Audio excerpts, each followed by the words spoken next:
Mtazamaji wa Uondo TV, hii ni Uondo Michezoni. Mimi naitwa Aidan Jeremiah. Kutokana na taarifa iliyotufikia hivi punde ambayo inahusu klabu ya Yanga, Uondo TV tumekuwa na aya ya kukuandalia. Taarifa kwa umma.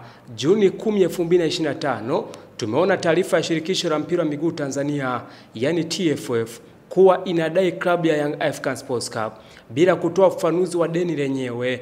Tunapenda kujulisha umma kuwa klabu ya Young Africans haijawahi kulipwa fedha yoyote ya ubingwa wa kombe la shirikisho kwa misimu mitatu mfululizo, 2021-22, 2022-2023 na 2023-24.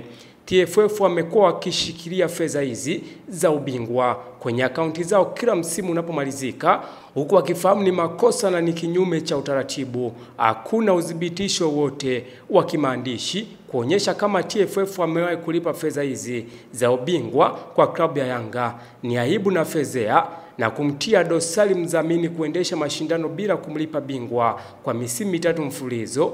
Tunaelekeza dawa ya deni ni kulipa kwa wakati, ikiwa ni haki ya mshindi na inampa heshima mdhamini wa mashindano. Ieleweke ada za malipo ya wachezaji wa kigeni walizosema kwenye taarifa yao ulipwa mwanzo wa msimu mpya, na hela hizi za ubingwa utolewa mwisho wa msimu. Klabu ya Young Africans haijawahi kupokea taarifa yoyote rasmi kutoka TFF kuhusu klabu yetu kuwa na deni kwao. Uongozi wa klabu ya Young Africans unaendelea kusisitiza kulipwa pesa yake ya ubingwa wa kombe la shirikisho la CRDB kwa misimu mitatu, 2023-24, ili tuweze kucheza mchezo wa fainali siku ya tarehe 28 Juni 2025.